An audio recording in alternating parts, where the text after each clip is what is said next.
Olá, ouvintes! Começando mais um episódio do Tá de Clinicagem, podcast de clínica médica para revisão e atualização. O meu nome é Cauê Malpig. Eu sou Joane Alves. E eu sou o Caio Bastos. Oba! Trazendo mais um colaborador aqui, né, Jô? Exato. Se apresenta aí, Caio, pra gente. Então, pessoal, meu nome é Caio. Eu sou de Aracaju, Sergipe. Fiz faculdade lá na Federal de Sergipe. E atualmente faço clínica médica aqui na Escola Paulista, aqui na Unifesp. Muito então, bem. prazer estar aqui, bem demais. E que pressão, hein? Tá no primeiro episódio com vocês. Tô com o meu chefe da UTI aqui na minha frente agora. Mas tá bom. Vamos sentir é bom. Essa pressão, né, Caio? É complexo mesmo. É, e tem isso, viu, gente? O Caio é um dos R2 que tá passando comigo lá na semi-intensiva do pronto-socorro. Mas assim, tenho certeza que a discussão aqui vai ser de altíssimo nível, tá? Tem um selo Cauê, tá vendo? De aprovação. Ah, não, aí tá bem demais. Aí tô confiante 100%. E aí, Cauê, o que a gente vai falar nesse episódio? Vamos lá, Jô. Então hoje a gente vai conversar um pouquinho de doença celíaca. Tá. Hoje o intuito do episódio é de falar de 4 clinicagens. Beleza. Certo? A primeira clinicagem que a gente vai conversar vai ser de quando suspeitada a doença celíaca. Tá. A segunda clinicagem são doenças associadas. Na terceira, a gente vai abordar um pouquinho sobre como fazer o diagnóstico. E a quarta e última é um pouco do manejo desse paciente. Beleza.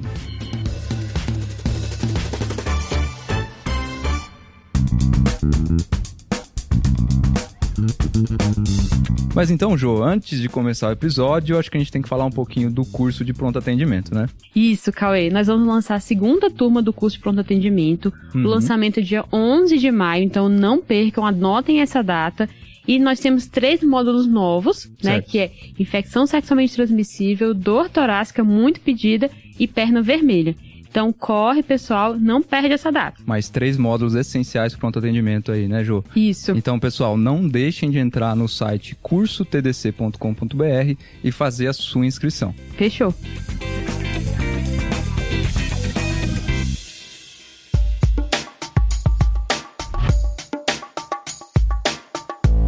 Beleza, depois do merchan aqui, vamos começar o episódio agora? Com Partiu. certeza. Acho que antes da gente começar o episódio, né, gente, eu acho que a gente tem que comentar um pouquinho o que é a doença celíaca, né? Tá. Que às vezes é uma doença que a gente não compreende muito bem, a gente não sabe muito bem o básico aí do mecanismo fisiopatológico, mas que é interessante a gente falar, né? Então, tentando falar aqui em poucas palavras, a doença celíaca é uma doença crônica, Tá. autoimune, que acontece mais em pacientes geneticamente suscetíveis, né? E que é uma doença que gera inflamação crônica do intestino delgado. Beleza. Essa inflamação crônica ela é preceptada pela ingesta de glúten e apesar do intestino delgado ser o acometimento preferencial da doença celíaca, a gente tem que lembrar que essa é uma doença multissistêmica e que esses sintomas e doenças associadas estão associados à ingesta de glúten. Então é o que vai acabar desencadeando tudo que acontece na doença celíaca. Beleza, e o glúten então, Cauê? Que na verdade é uma proteína, né? Que ela está mais comumente presente no trigo, no centeio e na cevada. E essa ingesta, que por uma má digestão do paciente, acaba gerando esses peptídeos maiores que geram autoimunidade e todos os sintomas que o paciente apresenta. Como você falou, não só no intestino, mas todo o corpo do paciente.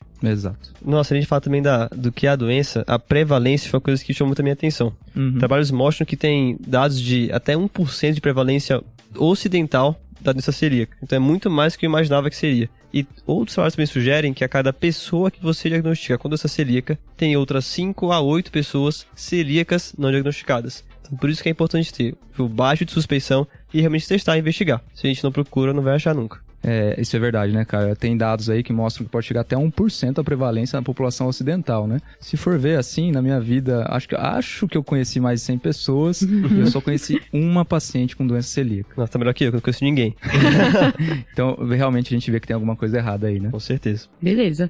Então vocês já deram uma deixa aí pra nossa primeira clinicagem, né? Opa, qual que é, Jô? Que é falar um pouco das manifestações da doença celíaca. Certo, e principalmente pra gente saber quando que a gente suspeita, né, Jô? Isso. Porque como eu falei, a doença celíaca é uma doença multissistêmica, ela vai ter um quadro mais clássico e ela vai ter algumas evoluções que não são tão claras pra gente e que às vezes a gente realmente precisa suspeitar. Se não suspeitar, não diagnostica, o paciente vai sofrer um pouquinho. Continua Exato. comendo glúten e com certeza vai ter sintomatologia que é realmente ruim, né? Com relação a manifestações mais clássicas, Jô, eu acho que, e normalmente é sempre quando a gente costuma pensar na doença celíaca, é aquele paciente que vem pra gente com histórico de uma diarreia, principalmente uma diarreia crônica, que tem esteatorreia associada, que é um paciente que vem já com uma síndrome desabsortiva e que normalmente está associada à perda ponderal involuntária também, né? Tá. Então essas manifestações, elas são proeminentes, elas são frequentes frequentes e normalmente é quando a gente vai pensar na doença celíaca. Isso aqui é mais o óbvio, que aí fica mais escancarado pra gente, né? Essa é a clássica, né, Cauê? Ou típica, né, a manifestação. Exato, Jô.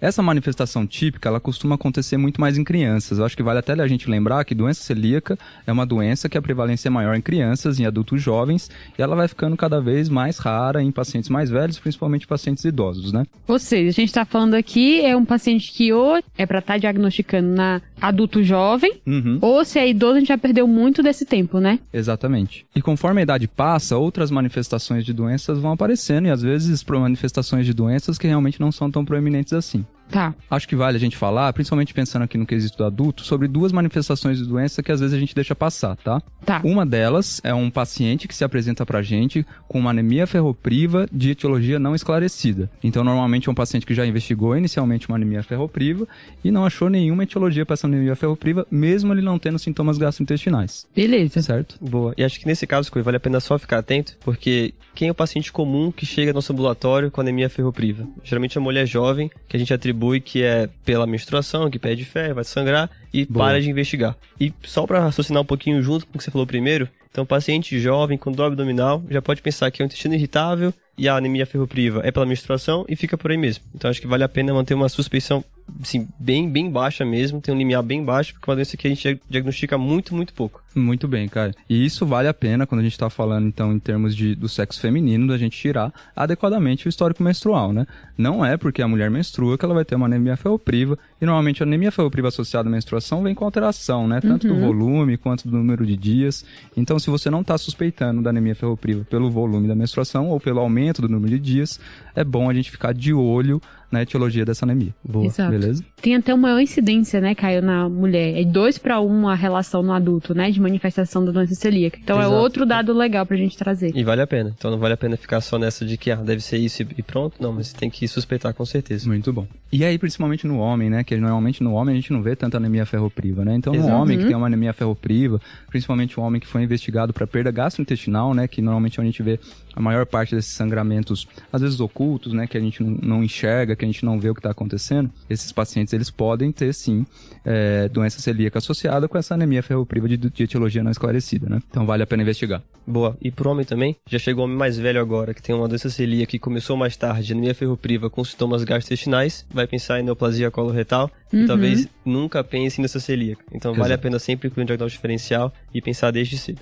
Muito bom. Então, da anemia ferropriva, acho que a gente falou aqui e Sim. Acho que a gente já imagina quando que a gente consegue pensar em doença celíaca nesses casos. Outra coisa também é quando a gente pega pacientes que têm sintomas gastrointestinais mais leves, então não tão essa diarreia tão proeminente, não tem sintomas gastrointestinais tão significativos, dor abdominal e também não tem uma perda penidural tão significativa, mas que no meio de uma avaliação, às vezes até nesses pedidos de exames de rotina, que pede muito transaminases e enzimas hepáticas, vem com alteração dessas enzimas hepáticas. Tá. Então, paciente que tem alteração da enzima hepática, sem muita causa esclarecida, e principalmente quando tem algum sintoma gastrointestinal, mesmo que mais frustro, a gente também tem que pensar em doença celíaca, tá? Beleza, Boa. cara. E também lembrar que apesar da doença celíaca ter associação aí com esteatohepatite, com doença gordurosa do fígado, essa elevação em transaminases não necessariamente precisa vir com uma esteatohepatite associada, tá? Beleza. Então, realmente, uma alteração sem muita explicação, às vezes pode levantar a bola de doença celíaca. E aí, outra coisa que deve levantar a bola também é que quando a gente está em uma investigação de doença gastrointestinal no adulto jovem, é perguntar um pouco sobre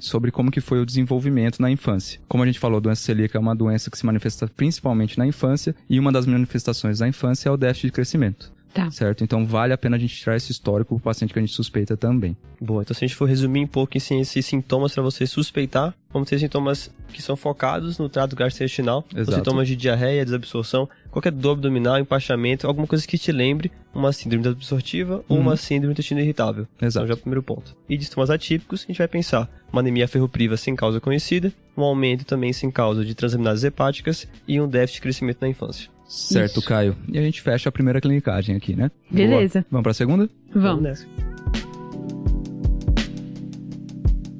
Então agora a gente vai falar um pouco de doenças associadas, né? Como a gente já sabe que é uma condição autoimune, então a gente espera que esse paciente também tenha outras manifestações autoimunes. Então é comum que esse paciente, como é um diagnóstico que é para ser feito na infância, ele já tem um diagnóstico de diabetes tipo 1, Ele pode ter tireoidopatias, né? Principalmente Hashimoto, que é uma tireoidopatia autoimune. E uma manifestação comum, muito associada, que é a principal manifestação cutânea associada, é a dermatite herpetiforme. Tá? Importante. E Jô, só explica um pouquinho pra gente o que é essa dermatite herpetiforme aqui, porque esse nome dá um pouco de confusão, né? A gente pensa que é alguma coisa associada a herpes e tudo mais, né? Mas como que funciona essa doença? Acho que é legal falar isso desse nome, porque realmente as bolhas, né, as vesículas, elas realmente parecem, lembra aquele aspecto da herpes, só que é uma localização não usual, ou seja, você vai ver muito em face extensora do braço, você não vai esperar pra encontrar em face, né, você vai ver muito mais em tronco, em dorso, que são regiões não comuns. Vê pouco em mucosa, né, também, Exato. né, Jô? Vê pouco em mucosa, rima labial, tudo mais, não é manifestação comum dessa doença, né? Isso. E a fisiopatologia é basicamente de depósito desse QLGA no tecido, né, na derme, e esse depósito vai fazer uma reação também inflamatória ali local, né, autoimune, e vai fazer aparecimento daquelas vesículas, que é o que a gente realmente vai ver no nosso paciente. E essa condição, assim como a gente vai tratar da doença celíaca, ela vai ter uma abordagem muito semelhante. Então eu vou trazê-la de novo na hora que a gente vai falando do manejo do nosso paciente, tá bom? Porque é uma condição também desencadeada pela ingesta de glúten, né, Jô? Isso. E uma coisa que é interessante a gente sempre pensar é que ela está muito associada com os sintomas gastrointestinais, né? Isso. Então, quando a gente tem a manifestação da doença cutânea, por volta de 70% a 90% dos pacientes vão ter sintomas gastrointestinais também. Uma outra manifestação que está sendo associada também com a doença celíaca, só que essa é uma proporção muito menor do que a dermatite herpetiforme, é a psoríase, tá? Então, até 1 a 4% das pessoas com doença celíaca vão ter psoríase concomitante, mas o oposto não é verdadeiro, tá? Então, existe essa relação, não se sabe bem qual é a fisiopatologia, parece também resposta autoimune, mas não sabe exatamente qual é essa via. Certo. Mas é uma coisa que é legal pra gente observar. Então, basicamente, você está falando pra mim, Jô, que um paciente com probabilidade de doença celíaca, eu sempre tenho que dar uma olhada na pele dele, né? Isso. Acho que é obrigatório, né? Exato. Beleza.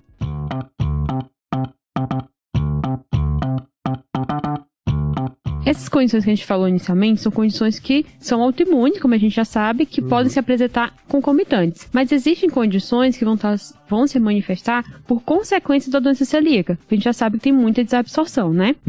E aí, dentre essas condições, tem a osteoporose, né? Osteopenia, osteoporose, que aí vai depender do tempo que a gente está avaliando esse paciente, né? Do momento que a gente diagnostica e vai fazer essa avaliação. Certo. Infertilidade, que é uma coisa que, como a gente já sabe, é multifatorial, mas é uma causa que a gente tem que pensar, né? Considerando todo o contexto, não só a infertilidade sozinha. Associação com síndromes congênitas. Jô, síndrome de Down, síndrome de Turner. E tem algumas manifestações também que aí são neuropatias e psiquiátricas. Algumas que podem ser diretamente associadas à doença celíaca, que é mais raro. E algumas secundárias das outras deficiências, como B12, né? Que vai fazer muita alteração, tanto neurológica quanto psiquiátrica. Pode acontecer. Bem lembrado, Jô, porque a gente falou ali no começo, na primeira clinicagem, sobre a deficiência de ferro, né? Mas, na verdade, todo o intestino delgado desse paciente pode estar acometido, e aí vai ter algumas deficiências possíveis, na verdade, para esse paciente. E aí, então, incluindo B12, realmente que a gente pode ter essas manifestações neurológicas, neuropsiquiátricas associadas, mas a gente pode ter também deficiência de vitamina D, o que contribui para a osteopenia, osteoporose. A gente pode ter deficiência de cobre, deficiência de zinco, e até a deficiência de ácido fólico também, né? Não só B12. Então, tem que lembrar que no paciente, depois que a gente foi feito o diagnóstico, a gente tem que considerar essas doenças associadas à má absorção, né? Isso. Boa. Mais um reforço também para o diagnóstico precoce e para o baixo de método de suspeição. Então, ótimo. Suspeitou, encontrou, vale a pena investigar. Isso aí.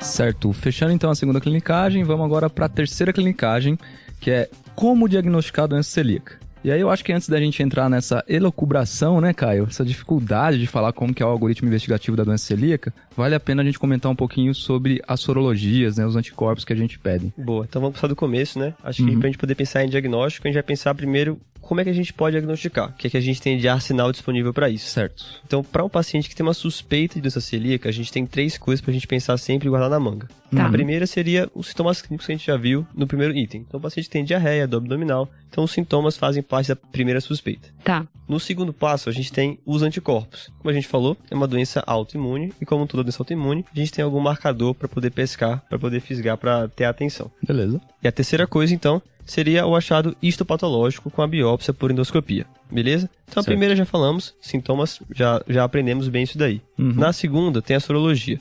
a gente tem 3 anticorpos pra gente pesquisar no paciente celíaco. Tá. O primeiro, é o mais importante de todos, é o antitransglutaminase tecidual 2, que é uma IgA, tá? Pra ficar mais fácil, eu vou chamar de TTG. Melhor, né? Melhor. TTG e IgA aí, né? TTG e IgA. Beleza. Então ele é o primeiro teste pra gente pedir, isso todas as diretrizes recomendam. Por quê? Porque é um teste barato e tem uma boa predição pro paciente. O teste que é muito sensível, muito específico, ele tem um bom valor preditivo positivo pro paciente que tem sintomas e ele vem em títulos mais altos. Beleza, iniciou o rastreio, então você tá me falando que o exame de escolha e sozinho é o anti-TTG. Exatamente. IgA. A gente antigamente fazia, a gente não, né? Porque não tô nessa época ainda, mas fazia. Jogou na nossa cara, Cauê. Mas fazia antigamente. Ninguém aqui tem essa idade, tá? Fazia antigamente um painel inteiro, pediam todos os 3 marcadores sorológicos de uma vez só, porque pensava que isso poderia aumentar a sensibilidade. E é verdade, você vai ter um teste mais sensível. Qual é o problema? Você vai pecar muito por perder especificidade. Se você pede vários testes, todos são muito sensíveis e muito específicos, e um deles em positivo só, é mais provável que esse teste seja um falso positivo. Beleza, cara. Então você tá falando pra gente que a gente pediu os 3 de uma vez, só tá aumentando minha chance de ter um falso positivo aí, né? Exatamente, tem que tomar mais cuidado. Exato. Certo. Então, o primeiro é esse, mais importante, o TTG IgA. O segundo é o antiendomísio, que também é uma IgA. Que esse teste, ele é o teste, hoje em dia, talvez o teste mais específico para a doença celíaca. Tá. Mas tá, seria o mais específico porque eu peço ele, então, não como primeira opção. Tem 2 problemas dele. O primeiro, ele é mais caro do que o antitransglutaminase, o TTG. Então certo. Já perde pouco ponto aí. E o segundo, como ele é baseado em imunofluorescência indireta, ele depende um pouco do examinador. Então tem que ser um centro de referência que está acostumado a fazer esse exame, e aí perde um pouquinho de sensibilidade. Certo, a ideia é que vai ter muita variabilidade de laboratório para laboratório, então. Exato. O TTG e IgA, ele é mais confiável, assim, é mais uniforme, porque não depende de uma interpretação de quem está fazendo o exame. Certo, beleza. Beleza? O terceiro é o anticorpo contra peptídeos de gliadina deaminados sintéticos, que é o anti-DGP. Esse nome, viu? Esse aí tem que ser anti-DGP mesmo. Se eu falar de novo sem ler, já vou esquecer. Então, o mais importante dele é algo fundamental, porque os 2 primeiros eram IgAs. Eu gosto de lembrar, porque a gente aprende na imuno que IgA tem a ver com mucosa, então é fácil lembrar que são IgAs. Ótimo. O anti-DGP, ele tem uma versão em IgG também, que é muito usada. E aí, qual é a diferença disso? É muito comum, uma outra clinicagem bônus aqui, que paciente com doença celíaca tem uma maior prevalência de deficiência de IgA. Certo. A gente tem que, em 2 a 3% desses pacientes não produzem IgA. E aí, se você for dosar o TTG IgA ou o endomício IgA, vão vir negativos. E aí que vem a importância do anti-DGP IgG. Tá. A diferença dele é basicamente essa. Ele tem uma boa sensibilidade, uma boa especificidade, mas o fato dele ser IgG ganha esse diferencial para ele. Certo, cara. Então, só pra fechar aqui, o que a gente tá falando é que a primeira escolha vai ser o anti-TTG, IgA, e a gente sempre, então, vai pedir com IgA dosagem de IgA total. Exato. Certo? Porque se tiver deficiência, eu não posso acreditar no anti-TTG e IgA, certo? Exatamente. Então, já exclui essa doença que é também prevalente, que é a deficiência de IgA. Combinado. E da terceira coisa que você falou, que era a biópsia e histopatologia, o que você tem pra falar pra gente? Boa, exato. Então, essa biópsia a gente vai fazer por uma endoscopia digestiva alta, a EDA famosa daqui. A gente vai querer saber na região pós-bulbar do duodeno, tá? Essa é a região principal pra gente fazer essa investigação. Atualmente, recomendo fazer 4 fragmentos de porções diferentes, porque, enfim, a doença pode não ser uma doença uniforme toda a mucosa duodenal.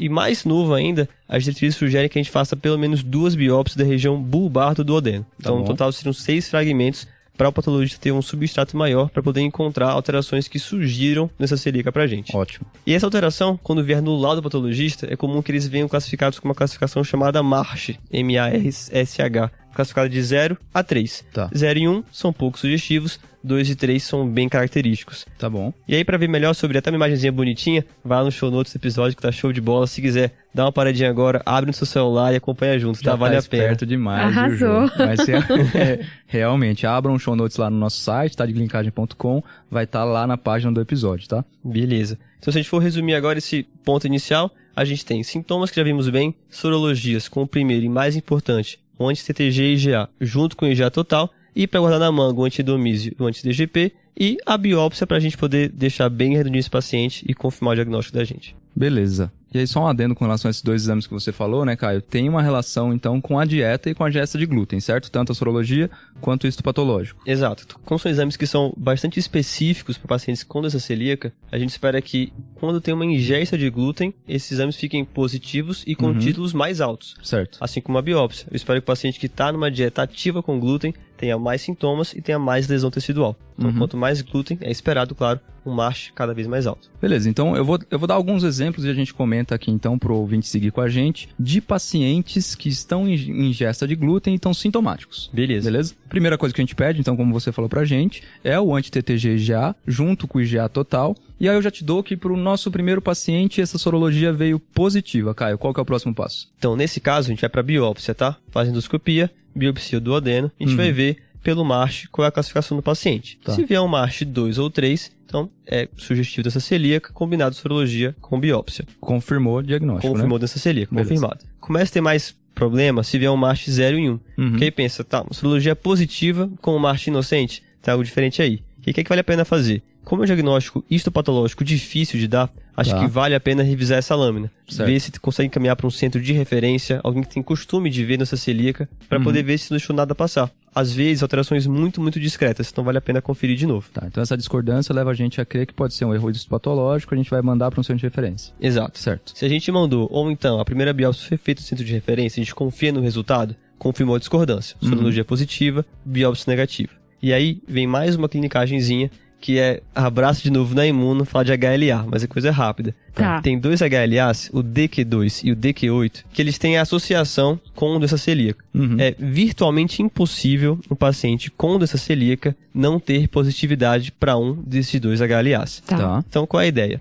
Sorologia positiva, biópsia negativa, vejo HLA. Se o HLA veio negativo, cara, não tem como ser doença celíaca, exclui, vai para outro caminho. Certo. Agora, se o HLA vem positivo, aí sim, a gente pensa que deve ser doença celíaca, só que por algum motivo, doença celíaca que não lesou o tecido. É quase como se fosse uma doença celíaca potencial. É um paciente que, se exposto ao glúten, altera a sorologia, tem sintoma, mas o duodeno não se alterou ainda. Certo. Beleza. Então, só lembrar pro ouvinte aqui, HLA, aquele teste genético que a gente faz, que indica pra gente, então, a predisposição de ter celíaca ou não. Se o paciente vem com HLA negativo, esses 2 que o Caio falou, exclui doença. Se ele vem positivo, aí a gente vai pensar realmente que o paciente tem a doença celíaca. Exato. E aí, como é que a gente vai confirmar o diagnóstico? Então, é meio contrassenso aqui. Então, a gente vai querer que o paciente coma muito glúten por pelo menos 6 a 12 semanas. Tá. Qual é a ideia? Eu quero fazer um estresse de glúten para ele, para ver se é o bastante para alterar a arquitetura duodenal. Então, se o paciente, depois de 6 a 12 semanas comendo muito glúten e eu repetir a endoscopia, vier um MASH 2 e 3, opa, é celíaco mesmo. Tá. Mas se vier um MASH de novo 0 e 1, eu não consigo dizer que não é celíaco, porque tem aquela história do rabo de gato, orelha de gato, bigode de gato, tem tudo para ser celíaco, mas a biópsia não vem. Então a gente vai chamar de uma doença celíaca potencial. É um paciente que ele pode vir a desenvolver doença celíaca. Então aqui a gente seguiu o caminho do paciente, né, do exemplo nosso que tem uma sorologia positiva.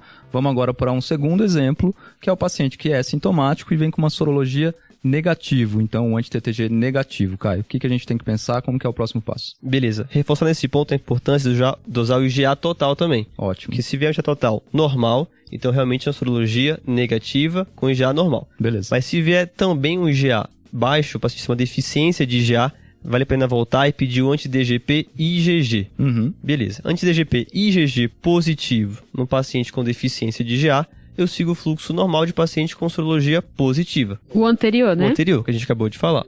Agora, se o paciente vem com sorologia negativa ou IgA normal e anti-TTG negativo, ou um IgA reduzido e um DGP negativo, eu penso, paciente que tem sintoma, mas não tem sorologia positiva. Tá. E aí, vai pelo bom senso clínico. Se eu pensar que é um paciente que tem uma alta probabilidade de doença celíaca, e como é que eu penso isso? Sintomas característicos, que a gente falou lá atrás, de doenças associadas, cara, pode ser celíaco ainda, não sei se é, mas pode ser, então vale a pena biopsiar do mesmo jeito. Certo. Então, na biópsia eu vou olhar. Se vier um MASH 0, e aí vale a pena ficar atento que é um MASH 0 mesmo, eu vou excluir dessa celíaca. Ótimo. É o paciente que ele tem sintomas, eu acho que é, mas sorologia negativa, o MASH 0 não deve ser. Porque aqui fala muito contra, Muito contra. Tá. Mas se vier um MASH 1, 2 ou 3, ou seja, nesse caso estou incluindo 1, eu quero aumentar a minha suspeição clínica, eu já penso que, pode ser celíaco, tem alterações na biópsia que me lembram dessa celíaca, vou para HLA de novo. Legal. E aí faço HLA, DQ2, DQ8, se vem negativo, não tem como ser celíaco. Certo. Se vem o HLA positivo, a gente vai ver um pensamento oposto que a gente viu antes. Nesse caso, ele tem sorologia negativa, mas tem lesão tecidual. Tem MASH 1, 2 ou 3. E aí, eu quero saber se essa lesão vai melhorar se eu suspender o glúten. Tá. Então eu faço uma dieta de exclusão de glúten por 1 a 2 anos. Certo. E aí eu rebiopsio. Se a lesão melhorar após essa exclusão de glúten, eu tenho uma doença celíaca provável. Certo. Não vou conseguir cravar que é celíaco, porque a sorologia é muito boa, negativa, mas melhorou depois que tirou o glúten, pode ser celíaco, deve ser celíaco, mas celíaco provável. Certo. E esse ponto que você está levantando, né, Caio? Você falou algumas vezes da doença celíaca provável, é só para a gente reforçar para o ouvinte que a gente só dá o diagnóstico da doença celíaca no paciente que tem sintoma, no paciente que tem sorologia positiva e que também tem um histopatológico compatível, certo? Exato. Mas nesse caso, não basta dizer que, não é celíaco, se por acaso é o MASH 0 ou HLA negativo e vai para casa, porque, paciente com sintoma e com alteração na biópsia. MASH 1, 2, 3, está alterada a biópsia, tem sintoma, tem que investigar. Certo. Então vale a pena ligar a lanterna para aquelas doenças enteropatias não celíacas, né? E aí segue a investigação. Beleza.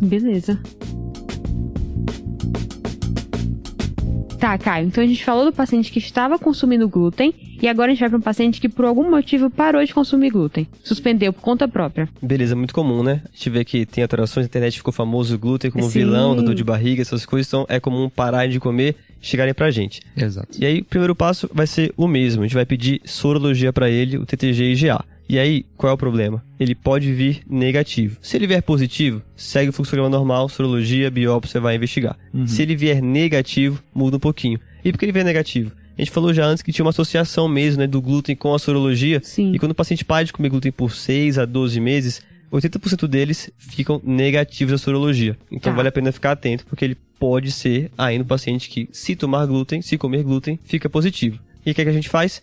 Vai pro HLA. Então, paciente com HLA negativo, não tem nem DQ2 nem DQ8, não é celíaco, tá excluído. Se por acaso vier positivo, a gente vai fazer, você parou de comer glúten, vai voltar a comer. Faz um estresse de glúten para ele, 3 gramas de glúten por dia. O famoso um pão, né? Uma fatia de pão de trigo por dia. Exatamente, né? Tem essa divergência, alguns falam 3 gramas até 10 gramas, então seria mais ou menos um pãozinho ou 3 pãozinhos por dia de trigo, por 2 semanas. Se o paciente tolerar bem, ou seja, não ficou muito sintomático, se prolonga por mais 6 semanas para dar mais tempo de realmente virar a sorologia dele. Se por acaso com 2 semanas não aguenta de sintoma, dor abdominal, diarreia, para por aí, e aí você faz, de novo do zero, uma sorologia e uma biópsia. E aí segue de novo o fluxograma que a gente já viu, do paciente que come glúten. Sorologia, biópsia, vai seguindo. Beleza. Então, fechou aqui, né? Fechou. Várias clinicagens, né, Caio? De 4 viraram 7? Eu vou mandar mais uma. Vou mandar mais uma aqui agora ainda, hein?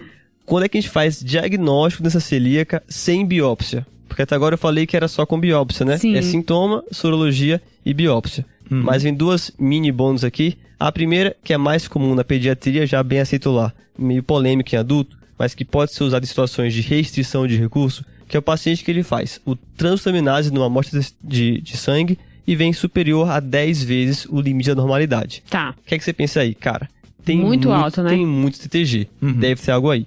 Faço uma segunda amostra de sangue e redoso o TTG e peço junto o antidomísio. Lembra que a gente falou que ele é o mais específico de todos? Sim. Se o TTG vem de novo positivo mais de 10 vezes e o antidomísio positivo também, o valor preditivo positivo é de 100%. Isso é mais comum na pediatria, como eu falei, mas se você não tem endoscopia, ou por algum motivo o paciente tem alguma restrição à endoscopia, você pode parar pro fluxograma por aí e segue como se ele fosse celíaco mesmo. Tá. Certo? Beleza? E a segunda, eu falei que era sem biópsia, mas é sem biópsia duodenal. Paciente que tem um anticorpo positivo e tem uma dermatite herpetiforme comprovada por biópsia, cara, isso também nessa celíaca, não faz endoscopia, pode parar por aí e segue o jogo. Beleza. Ótimo. Fechou. Fechou então, né? Beleza. Belas clinicagens essa, viu? Exato.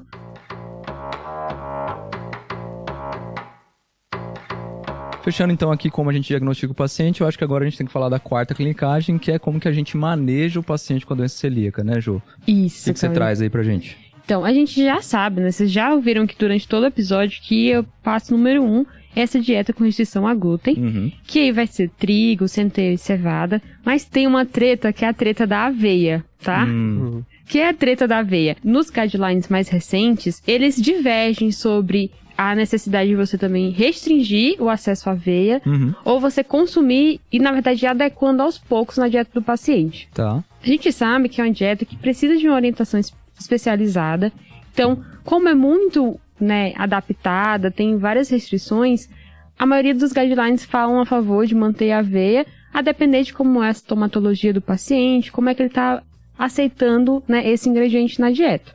Outros cuidados que são importantes, ainda falando da dieta do paciente, é a manipulação, que a contaminação cruzada também é um problema. Então, esses pacientes têm que ser orientados a utilizar utensílios de cozinha diferentes, inclusive até mesmo a própria superfície que ela está sendo utilizada tem que ser diferente ou tem que ser higienizada entre um alimento e outro.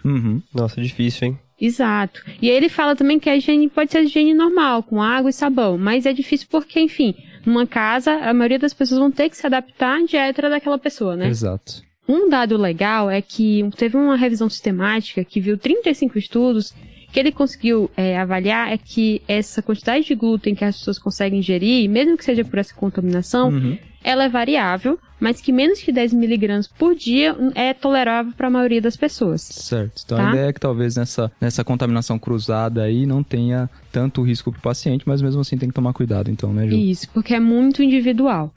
Da dieta, ainda é importante falar que esses pacientes, como a gente já sabe, por ter muita restrição, o ideal é que no momento que eu fiz o diagnóstico, como o Caio já falou, a gente já encaminha ele para o nutricionista e que ele faça um segmento regular. E aí, como é que vai ser esse segmento? A gente vai ter que avaliar as deficiências nutricionais todas que a gente viu lá no começo, que está associada com aquelas outras manifestações. Então, eu tenho que pesquisar deficiência de ferro, deficiência de B12, deficiência de folato, vitamina D. E aí tem uns plus, né? Zinco, cobre, B6. Entra a ciência dos micronutrientes aqui, né? Exato. Mas existe essa recomendação mesmo, né, Ju? Exato. E aí o que ele fala é que se um paciente está bem seguido e ele está fazendo uma dieta adequada, a maioria desses nutrientes ele vai conseguir repor pela dieta. Mas alguns, principalmente ferro, B12, você pode necessitar de uma suplementação adicional. Tá. Então precisa estar seguindo. E no momento que eu fiz o diagnóstico, eu já doso tudo isso porque eu vou seguir. E aí vem a dúvida, né? Como é o segmento? Difícil e polêmico, hein? Difícil e polêmico. Mais outra polêmica aqui, né, cara? Não falta. Então, a referência mais recente, que é um guideline da Sociedade Americana de Gastro, ele fala que você pode seguir a cada 3 a 6 meses nesse primeiro ano, e que depois, se o paciente está bem, está seguindo adequadamente a dieta, você pode passar para 1 ou 2 anos. Tá. E aí, o que é que eu vejo nesses retornos? Eu vou ver aderência à dieta, então ver se realmente teve melhora dos sintomas, rever se tem algum ponto de melhora, se tem algum risco de contaminação cruzada, se tem alguma coisa que precisa ser adaptada. Sorologia, que aí entra o ponto que o Caio falou no começo, já que esse paciente está sem acesso ao glúten por conta da dieta, a gente espera que ao longo do segmento o TTG/GA caia, né, que ele tenha valores normais, ou, né, que esteja caindo ao longo do acompanhamento. E até um ponto de suspeita, que se o paciente continua com níveis mais altos, é sinal que ele está tendo algum tipo de contaminação. Exato, então até mesmo sem querer, né? Às vezes confia no pacotinho que vem na embalagem lá e tem glúten sem saber e dá um problema. Exatamente, às vezes não é tanto pelo paciente estar seguindo a dieta errada, mas sim porque ele não tem ideia que ele está consumindo glúten. Para estudar, assim, sobre o manejo, a gente chega em umas evidências meio bizarras, assim, né?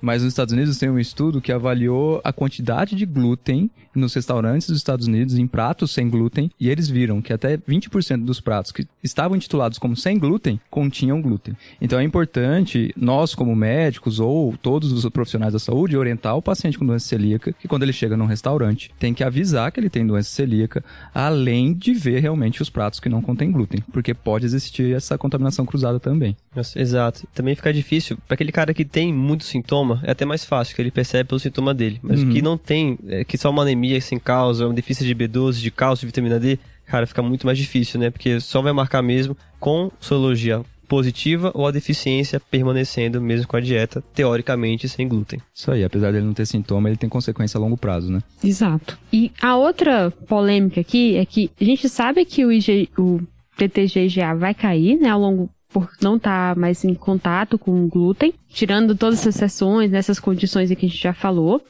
mas ele não consegue prever a recuperação total em relação à atrofia de vilosidade. Certo. E aí vem o questionamento da biópsia. Aqui fica difícil, né, Jô? Sim. O que acontece?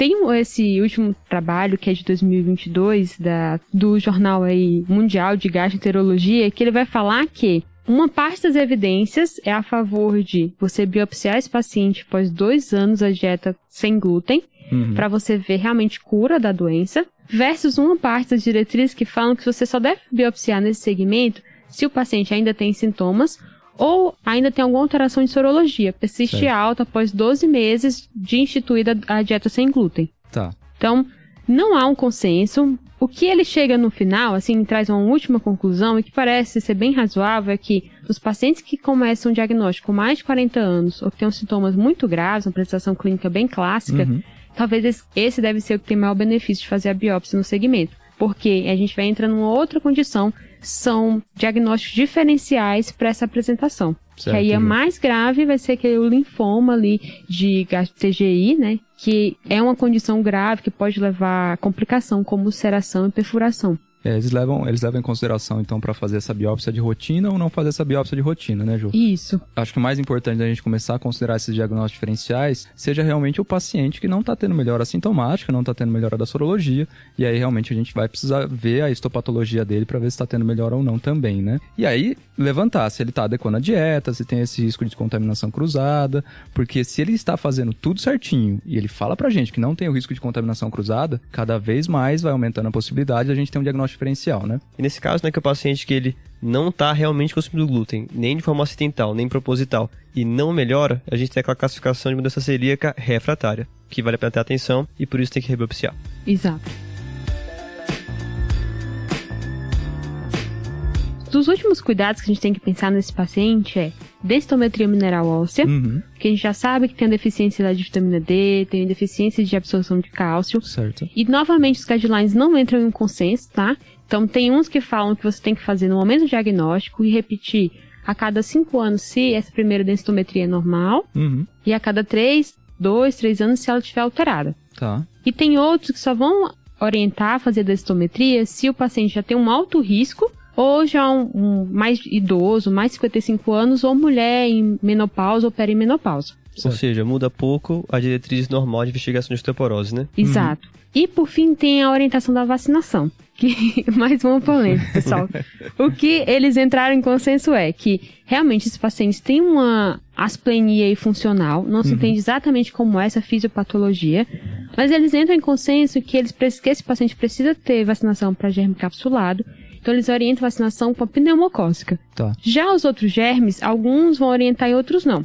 Então, hemófilos, meningococo, influenza, é divergente. Então, pode ser que para o seu paciente faça sentido, mas você vai encontrar orientações que não vão se encontrar. Certo. Dito tudo isso, pessoal, tem ainda 2 condições que são importantes a gente diferenciar aqui nesse paciente, que é o paciente que tem a sensibilidade ao trigo não celíaca, ou sensibilidade ao glúten não celíaca, que é o paciente que tem uma clínica que é compatível, né, tem alguns sintomas, mas ele não tem alteração cutânea, que aí seria a alergia mesmo, que é imunomediada. Certo. Nem tem sorologia ou biópsia compatível.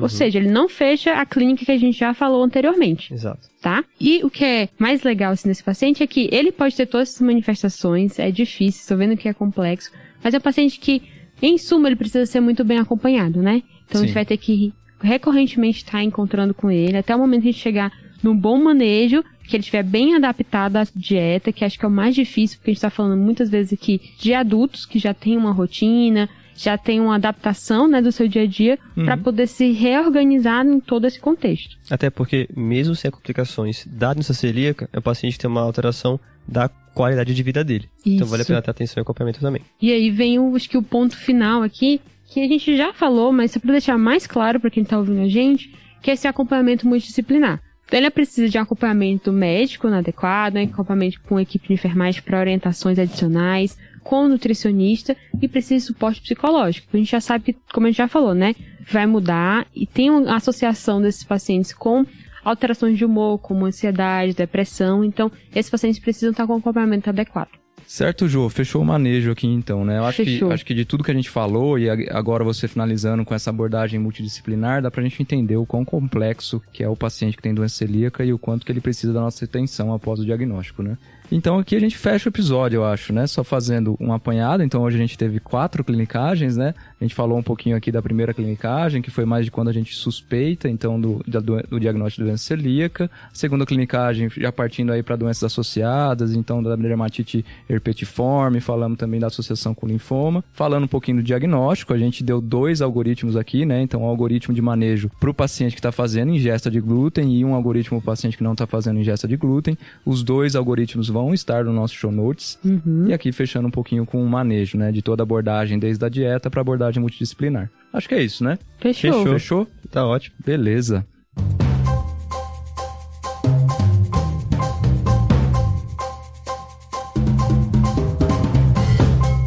Então agora vamos pro desafio da semana passada. Diga aí qual que foi o desafio. Então, pessoal, José Marcos aqui para responder o desafio da semana passada.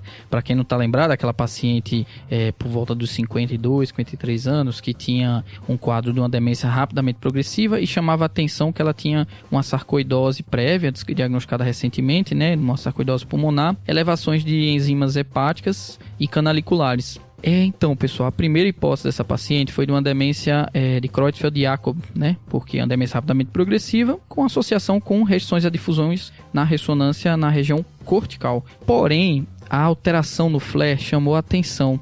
E aí, quando você tem alteração no FLE, que não é comum, né, nessa sequência FLE, quer dizer que tem edema naquela região, e somado ao fato de ter enzimas canaliculares e hepáticas elevadas, chamou a atenção para uma hipótese que pode mimetizar um Creutzfeldt, que é a encefalopatia hiperamonêmica. E foi dosada a amônia dessa paciente e estava mais de 250, que é um valor bastante elevado. Infelizmente, pelo diagnóstico já até mais tardio, a paciente estava muito comprometida. Realmente nem o tratamento da hiperamonemia resultou em efeitos clínicos práticos. Ela acabou evoluindo para óbito. E o segundo, infelizmente, é que na vigência da pandemia a gente não conseguiu realizar o diagnóstico final. A gente não sabe qual foi a causa da hiperamonemia. Se ela realmente tinha uma sarcoidose hepática, né, uma sarcoidose canalicular, que é um dos acometimentos possíveis na sarcoidose, que era uma das nossas hipóteses, e que poderia estar justificando essa elevação de amônia levando a esse quadro. Então, o que eu queria trazer de mensagem desse quadro para vocês é que a hiperamonemia deve estar no diagnóstico diferenciais de vocês para síndrome demenciais e para apresentações agudas, tá, pessoal? Amônia é causa de coma, amônia é causa de crises epiléticas. Quem vai lembrar do episódio passado sabe que eu mandei cortar o nome de alguns residentes da neuro que eles já me chamam de louco da hiperamonemia lá no pronto-socorro. Veja só, cara, eu acabei de sair da residência, já tem um apelido de chefe de plantão de louco da hiperamonemia, porque de fato nos rebaixamentos de nível de consciência e de síndrome cognitiva eu sempre levanto essa hipótese para os residentes ficarem atentos, porque de fato se você pegar de forma cedo, ela é uma causa tratável, né? Então tem várias causas. As disfunções hepáticas são as mais comuns, mas tem também erros inatos do metabolismo. Um abraço para todos. Nossa, é difícil mesmo, tem que chamar com certeza a avaliação da neuro, porque sozinho fica complicado. Caio, o Zé Marcos não perdoa, né, cara? Com certeza. Beleza. E diga aí pra gente, Caio, qual que é o desafio da semana? Então, o desafio dessa semana é um paciente jovem que você sabe que tem doença celíaca, mas que parou de seguir a dieta, tá comendo glúten adoidado e vem com uma história de que tá com hemoptise recorrente. E aí, o que é que você tem que pensar? Boa. Difícil boa, hein, também, Caio? Hein? Nossa. Eu vi o Caio aqui trabalhando 2 horas no computador e tava fazendo esse desafio aí. Rapaz. Não, tem que ser difícil mesmo, né? Porque da semana passada, pra manter o mesmo nível, tem que aqui, ser. Mas esse não chega não, galera. Esse é mais fácil. Valeu, Caio.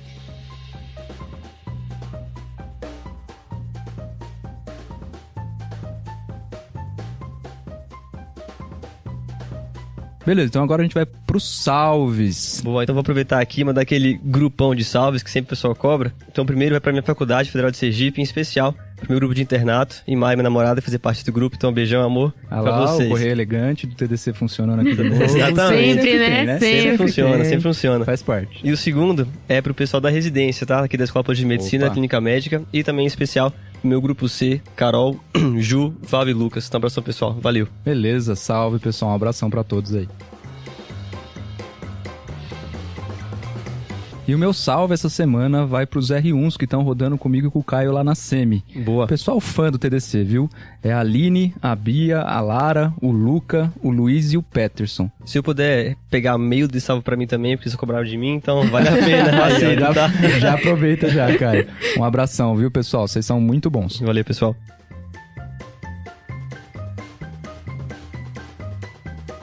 E o meu salve, pessoal, é pro Gabriel Chaves, que ele é do 8º período lá da Uninasal, em Pernambuco.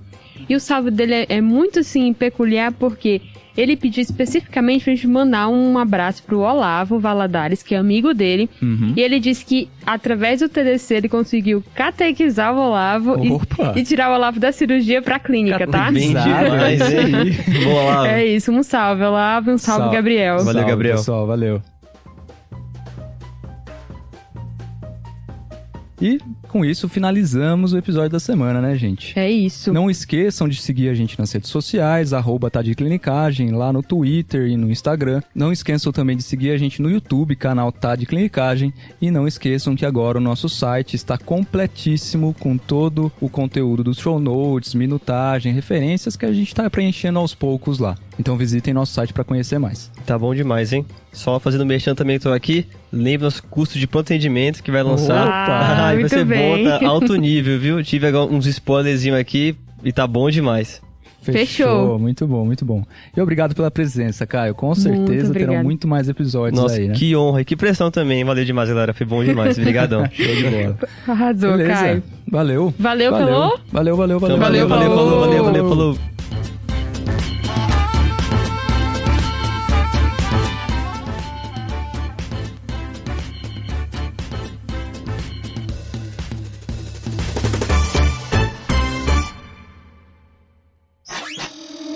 Essa é uma produção do Bicho de Goiaba.